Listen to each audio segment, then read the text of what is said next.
Hello and welcome to my channel April Flower Arts. I am Tushara.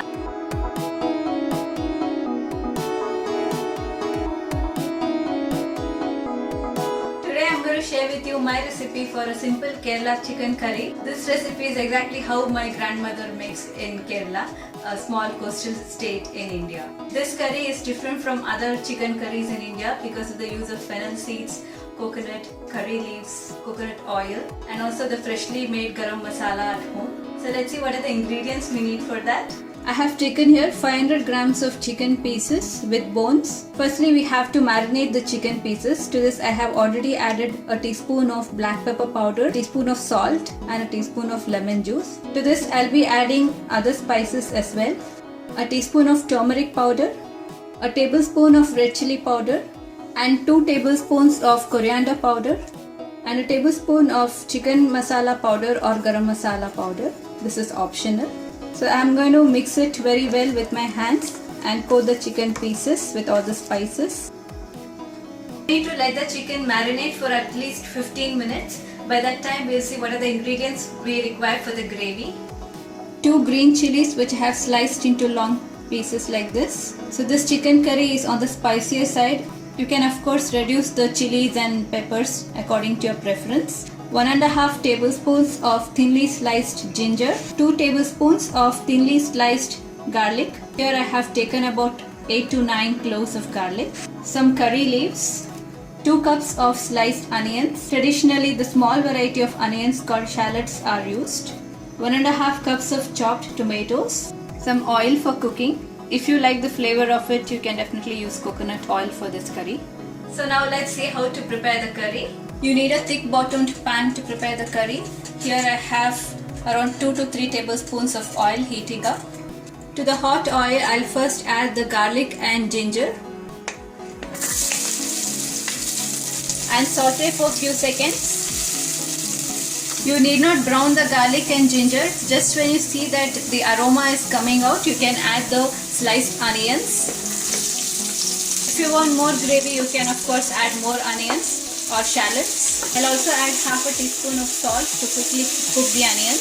Saute till the onions are soft. The onions have softened a bit. At this point, I'll add the green chilies and some curry leaves. So the onions have started to brown a bit.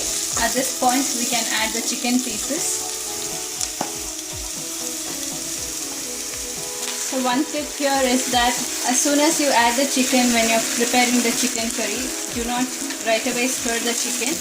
Give it some time, at least for 3 to 4 minutes until the chicken cooks up a little bit. So I have gently spread the chicken pieces. I'll just cover it and let it cook for 4 to 5 minutes. Alright, the chicken was cooking for about 4 minutes now. Now we'll give it a stir. So by doing this, we can prevent the chicken pieces from breaking apart.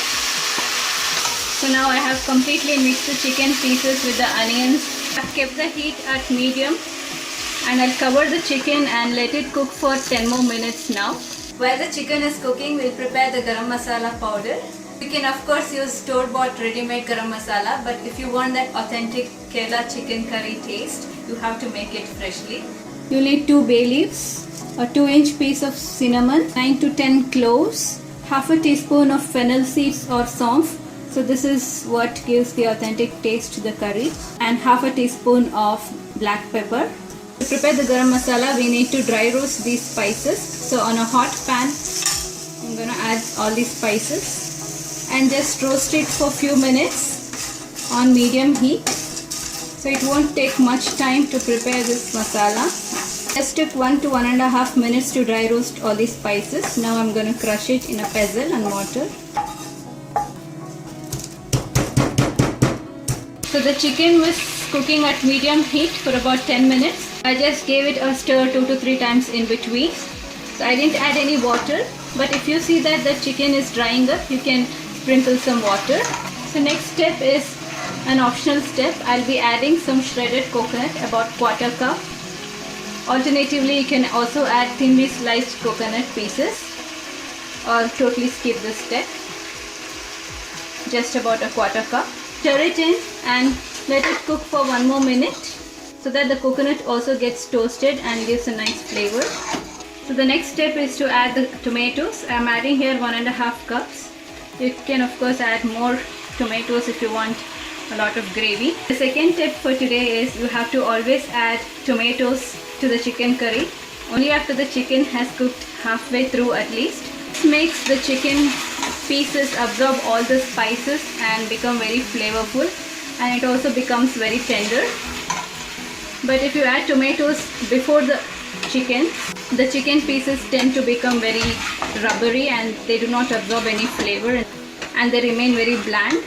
I'll add half a teaspoon of salt for the tomatoes, and we let it cook until all the tomatoes have softened up and they are completely cooked. Alright, the tomatoes have completely softened and cooked.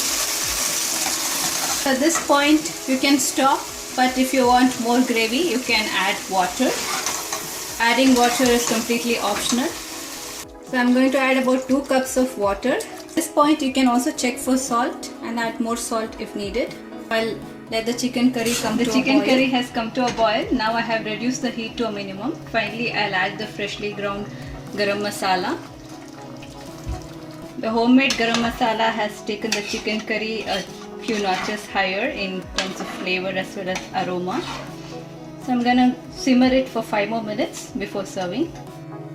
Chicken curry is all done. I'm gonna garnish it with some more curry leaves.